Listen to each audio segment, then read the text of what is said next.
الحمد للہ رب العالمین والصلاة والسلام علی رسولہ الامین اما بعد فاعوذ باللہ من الشیطان الرجیم بسم اللہ الرحمن الرحیم سبحان الذی اسری بعبدہ لیلا من المسجد الحرام الی المسجد الاقصی۔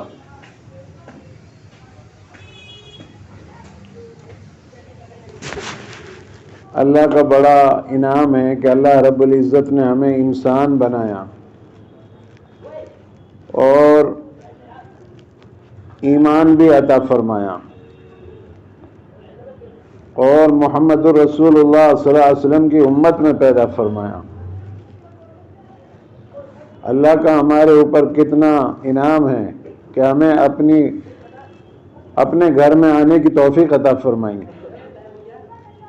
کتنے لوگ ایسے ہیں جو سفر میں ہیں، کوئی بیمار ہے، کوئی اپنے مشغولی میں ہے، نکلنے کی توفیق نہیں دی اللہ نے، وہ نہیں آ پائے۔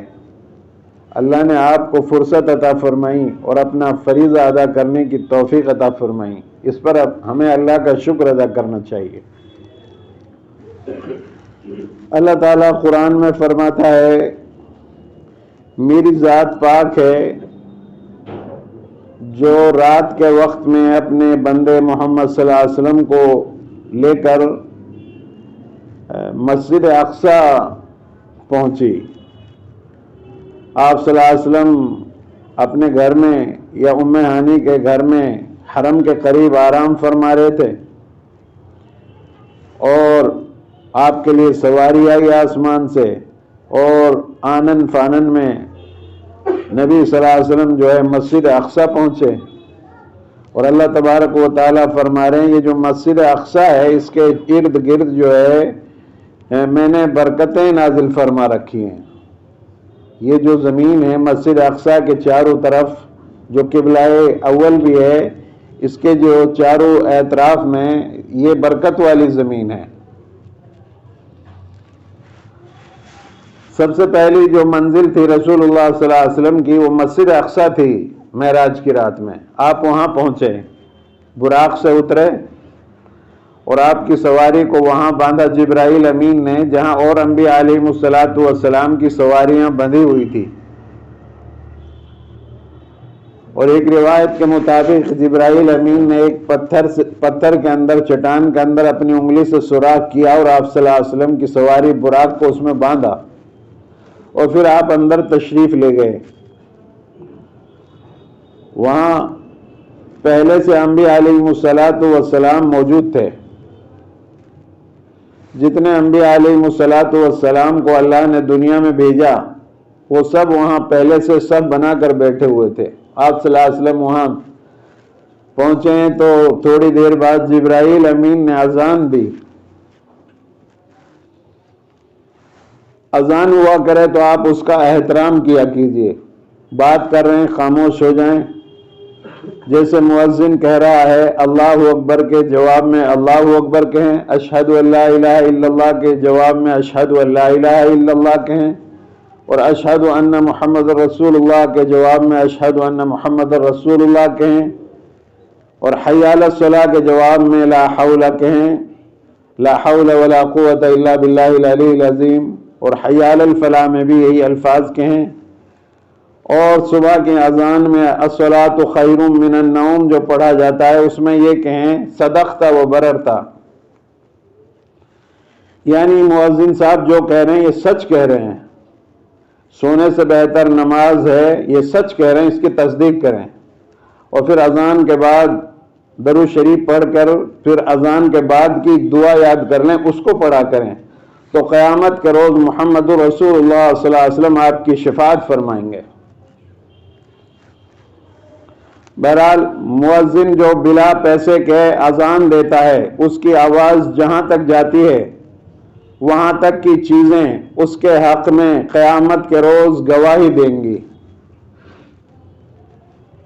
بغیر پیسے کے جو بغیر اجرت کے اذان دے اللہ کے لیے اور اس کی گردن لمبی ہوگی، قیامت کا روز اللہ اس کا اکرام کرے گا، اس کی عزت کرے گا، اس کو جنت میں داخل فرمائے گا۔ یہ دعوت ہے، اللہ کے دین کی دعوت ہے۔ اے لوگوں، فلاح کی طرف آ جاؤ، کامیابی کی طرف آ جاؤ، نماز کی طرف آ جاؤ، اب کامیابی نماز میں ہے۔ تو جبرائیل امین نے اذان دی، پھر اس انتظار میں تھے کہ آج نماز کی امامت کون کریں؟ تو جبرائیل امین نے جناب رسول اللہ صلی اللہ علیہ وسلم کا ہاتھ پکڑا اور مصلی پر کھڑا کر دیا اور فرمایا آج کی امامت تمام انبیاء کی آپ کریں گے۔ اس لیے رسول اللہ صلی اللہ علیہ وسلم کو امام الانبیاء کا خطاب ملا۔ تمام انبیاء کے امام ہیں ہمارے نبی، جس طرح ہمارے نبی تمام انبیاء کے امام ہیں، یہ امت بھی اسی طرح تمام انبیاء کی امتوں سے افضل ہے۔ آپ بھی تمام امتیں جو پچھلی گزری ہیں ان سے افضل ہیں آپ حضرات، کیونکہ وہ لوگ جو ہے صرف ان کے نبی بتاتے تھے، اس پر وہ عمل کرتے تھے، ان کا کام دوسروں کو دعوت دینا نہیں تھا۔ آپ کے لیے یہ فضیلت اللہ نے عطا فرمائی کہ آپ خود بھی جو ہے نبی کی لائی ہوئی شریعت پر عمل کرتے ہیں اور پھر آپ اوروں کو بھی اس کی دعوت دیتے ہیں۔ یہ فضیلت اللہ نے آپ ہی کو عطا فرمائی اور نبیوں کی امت کو نہیں عطا فرمائی، اس لیے آپ اور امتوں سے بہتر اور افضل ہیں، اور اسی کی برکت سے آپ قیامت کے دن سب سے پہلے جنت میں داخل ہوں گے۔ یہ امت سب سے پہلے داخل ہوگی جنت میں، پھر اور امتوں کا نمبر آئے گا۔ یہ اوصاف ہیں آپ کے، ہم اپنے نبی کے اصولوں پر چلیں۔ اس کے بعد آپ نے نماز پڑھائی، نماز کے بعد جبرائیل امین نے آپ کو بتایا کہ انبیاء علیہم السلام کے علاوہ اور بھی بہت سارے فرشتوں کو اللہ نے زمین پر نازل کیا، اور بے شمار فرشتے آسمانوں سے زمین پر آئے، اور آپ کی امامت میں بے شمار فرشتوں نے اور انبیاء علیہم السلام نے نماز ادا کی ہے۔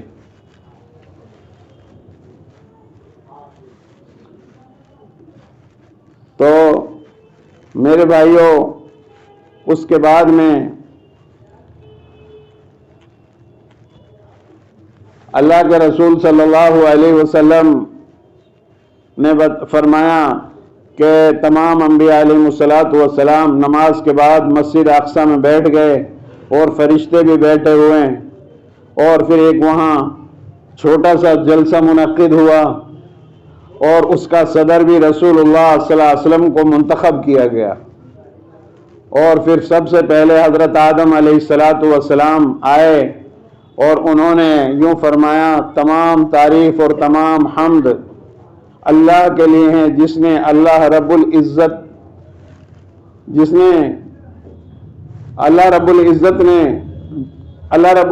کے لیے تمام تعریف ہیں، جس نے مجھے بغیر ماں باپ کے پیدا فرمایا اور میری اولاد میں بے شمار انبیاء کو پیدا فرمایا، انبیاء کو مبعوث فرمایا۔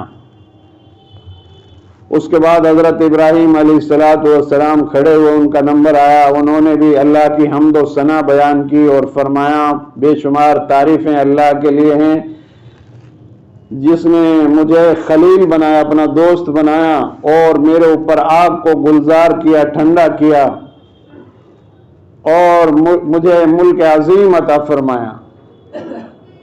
اس کے بعد داؤد علیہ السلام کا نمبر آیا، داؤد علیہ السلام نے اللہ کی حمد و ثنا بیان کی اور فرمایا تمام تعریفیں اللہ کے لیے ہیں، جس نے مجھے بہترین آواز عطا فرمائی اور لوہا کو میرے ہاتھوں میں موم کر دیا اور میرے لیے چرندے پرندے مسخر کر دیے اور مجھے بہترین آواز عطا فرمائی، اور زبور جیسی کتاب میرے اوپر اللہ نے نازل فرمائی۔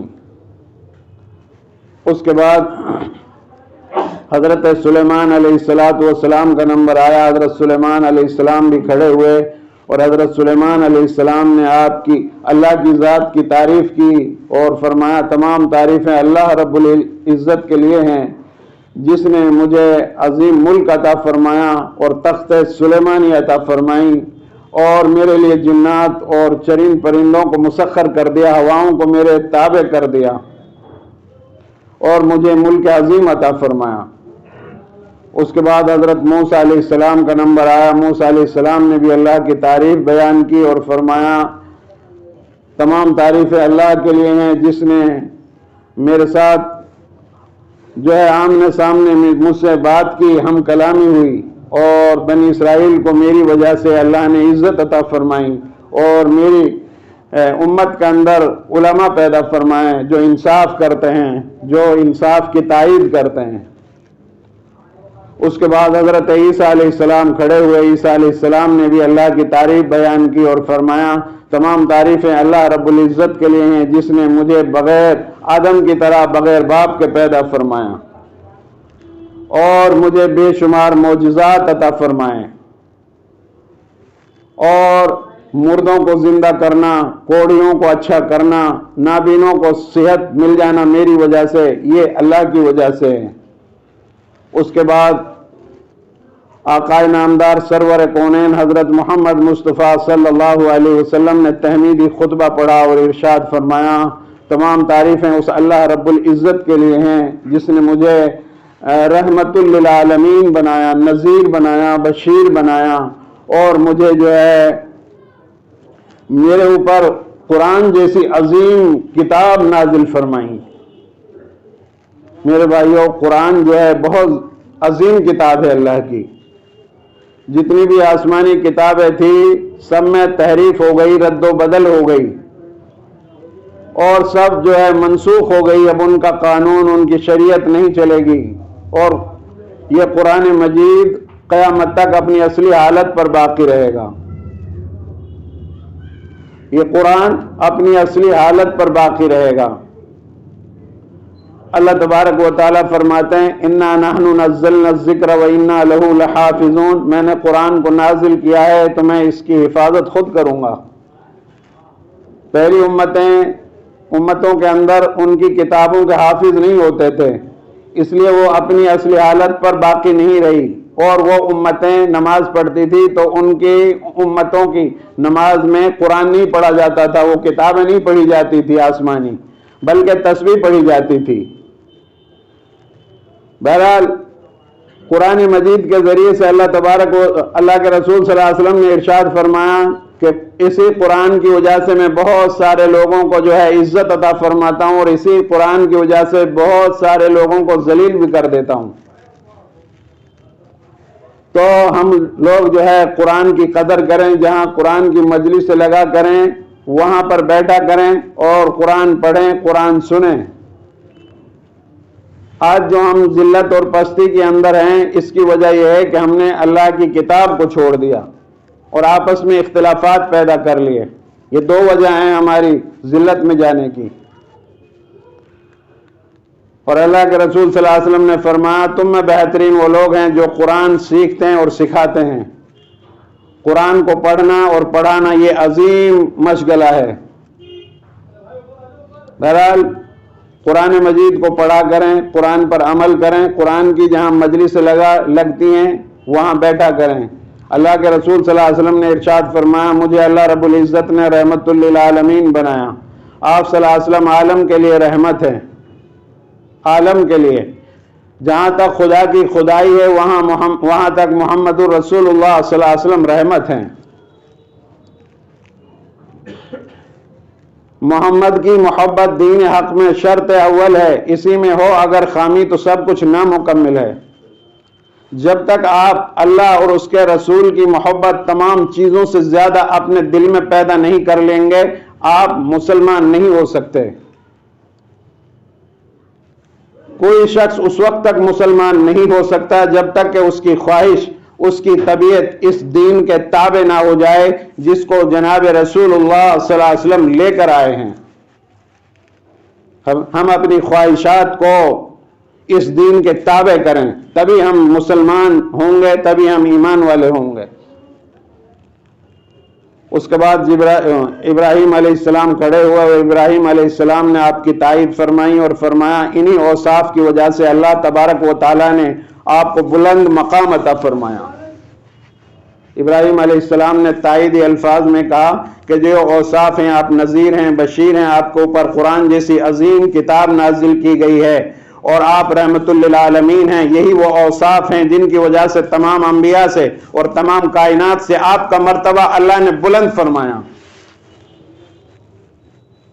یہ اوصاف اور کسی نبی کے اندر نہیں میرے بھائیوں، اور نبی پاک علیہ الصلوۃ والسلام کو خاتم النبیین کہہ دیا اللہ تبارک و تعالیٰ نے، کہا وہ کام آپ نے کر دیا جو نبی کرتے تھے، اب کسی نبی کے آنے کی ضرورت باقی نہیں رہی۔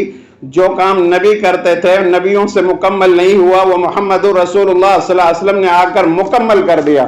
اب کسی شریعت کی، نئی قانون کی، نئی چیز کی ضرورت نہیں۔ اب میں نے مہر لگا دی، ان کے بعد کوئی پیغمبر نہیں آئے گا۔ جو بھی کوئی یہ کہے کہ میں پیغمبر ہوں وہ جھوٹا ہے۔ اللہ کے رسول صلی اللہ علیہ وسلم آخری رسول ہیں، آخری پیغمبر ہیں، آپ کے بعد کوئی پیغمبر اب نہیں آئے گا۔ اس کے بعد آپ مسجد اقصی سے نماز پڑھا کر باہر تشریف لائے تو آپ کے لیے 2 پیالے جبرائیل امین نے پیش کیے، ایک میں دودھ تھا، ایک میں شراب تھی۔ رسول اللہ صلی اللہ علیہ وسلم نے دودھ والا پیالہ اٹھایا اور اس کو پسند فرمایا۔ جبرائیل امین نے فرمایا یا رسول اللہ صلی اللہ علیہ وسلم، اگر آپ شراب کے پیالے کو اٹھا لیتے اور اس کو پسند کر لیتے تو آپ کی امت گمراہ ہو جاتی۔ میرے بھائیو، یہ شراب جو ہے تمام برائیوں کی جڑ ہے۔ کل مسکر حرام، اللہ کے رسول صلی اللہ علیہ وسلم نے ارشاد فرمایا ہر نشہ والی چیز حرام ہے۔ 3 امام جو ہیں وہ یہ کہتے ہیں بیڑی، سگریٹ، حقہ، پان یہ سب بھی حرام ہیں۔ صرف ایک امام ابو حنیفہ رحمۃ اللہ علیہ کہتے ہیں کہ یہ بیڑی، سگریٹ جو ہیں یہ مکروہ ہیں، باقی اور امام جو ہیں اس کی نفی کرتے ہیں کہ نہیں یہ بھی شراب میں داخل ہیں۔ بہرحال ہمیں ان تمام چیزوں سے بچنا چاہیے۔ جسمانی اعتبار سے بھی یہ ہمارے لیے نقصان دہ ہیں۔ منشیات جن ملکوں میں پنپ رہی ہے، چل رہی ہے، وہ وہاں کے لوگ اس سے شراب سے پریشان ہیں، اور اللہ کے رسول صلی اللہ علیہ وسلم نے ارشاد فرمایا شراب تمام برائیوں کی جڑ ہے۔ پہلی امتوں کا واقعہ تفسیر کثیر میں ابن کثیر صاحب نے لکھا ہے کہ پہلی امتوں میں ایک درویش تھا جسے دنیا مافیا سے کوئی تعلق نہیں تھا، وہ اپنے اللہ اللہ میں لگا رہتا تھا، ایک اپنا خانقاہ بنا رکھی تھی، اسی میں بیٹھ کر اللہ کی عبادت کرتا تھا۔ ایک عورت نے اس کو دیکھا تو عورت کا دل اس پر آ گیا، اس کو عورت نے کسی بہانے سے اپنے گھر پہ بلایا، وہ درویش چلا گیا، بیچارہ سیدھا تھا۔ عورت نے کواڑ بند کیا اور اس سے کہا کہ میرے ساتھ زنا کر، نہیں تو تجھے جو ہے بدنام کروں گی، الزام لگا دوں گی، اور اگر زنا نہیں کرتا تو اس بچہ جو چھوٹا سا لیٹا ہوا ہے اس کو قتل کر، اس کو قتل نہیں کرتا تو شراب پی، جو 3 کاموں میں سے جو تمہیں ہلکا لگے اسے کر لو۔ تو اس درویش نے کیا کیا کہ یہ جو شراب ہے اس کو پی لیتا ہوں میں، یہ کچھ مجھے ہلکا گناہ لگ رہا ہے، تو اس نے شراب پی لی تاکہ میں زنا سے بچ جاؤں، تاکہ میں قتل سے بچ جاؤں۔ تو اس نے شراب سے اپنا پیچھا چھٹانا چاہا، جب اس نے شراب پی تو نشے میں مست ہو گیا۔ جب آدمی نشے میں ہو گیا تو اسے پتہ نہیں یہ میری بہن ہے، یہ میری ماں ہے، یہ میرے بھائی ہیں، یہ میرے بڑے ہیں، یہ چھوٹے ہیں، اس کی عقل معوف ہو جاتی ہے۔ اس کی بھی عقل معوف ہو گئی اس درویش کی جو اللہ اللہ میں لگا رہتا تھا شراب پی کر۔ اب شراب پینے کے بعد اس نے اس عورت سے زنا بھی کیا اور جو چھوٹا بچہ لیٹا ہوا تھا اس کا قتل بھی کیا۔ اس لیے اللہ کے رسول صلی اللہ علیہ وسلم نے اپنی امت کو پیغام دیا کہ یہ شراب تمام برائیوں کی جڑ ہے۔ کتنے شرابی بچے ہیں کہ روزانہ ہمارے پاس شکایت آتی ہے کہ ہمارے گھر کے برتنوں کو توڑ رہے ہیں ہمارے بچے، کہ ان کو شراب کے لیے پیسہ چاہیے۔ کتنی گھروں کے اندر یہ چوریاں کرتے ہیں بچے، شراب کی لت لگی ہوئی ہے، نشے کی لت لگی ہوئی ہے، ٹوپلیٹ کھاتے ہیں، طرح طرح کے نشے ہمارے علاقوں میں پائے جا رہے ہیں۔ غیر مسلم بھی یہی چاہ رہے ہیں اور قومیں یہی چاہ رہی ہیں کہ مسلمانوں کو شراب کا عادی بنا دیا جائے، انہیں تعلیم سے الگ کر دیا جائے۔ میرے بھائیوں، تمام برائیوں کی جڑ ہے شراب۔ ہمارے علاقوں میں اتنی پی جا رہی ہے، ہماری بیاہ شادیوں میں اتنی شرابیں پی جا رہی ہیں، اتنا جوا کھیلا جا رہا ہے، زنا کیا جا رہا ہے، سٹے لگائے جا رہے ہیں۔ اللہ کے عذاب نہیں آئیں گے کیا؟ تمام برائیوں سے اپنی نسلوں کو، اپنے بچوں کو بچانے کی کوشش کرو میرے بھائیوں، ورنہ برباد ہو جائیں گے۔ نہ سمجھیں گے تو مٹ جائیں گے۔ اے ہندی مسلمانوں، تمہاری داستان تک بھی نہ ہوگی داستانوں میں۔ یہ بہت پرخطر بیماریاں ہیں، خطرناک بیماری ہے شراب کی۔ جوا اور زنا عام ہو رہا ہے جو ہمارے علاقوں میں، بڑے چھوٹے کا احترام نہیں ہے۔ یہ تمام برائیاں ایسی ہیں کہ ان سے عذاب آتا۔ پہلی امتوں کو اللہ نے انہی وجہ سے ہلاک کیا تھا۔ کسی کو بارش برسا کر پانی تیز کر دیا، بادلوں سے پانی برسایا، ہلاک ہو گئے، ڈوب گئے، تباہ ہو گئے، ان کی بستیاں ختم ہو گئی۔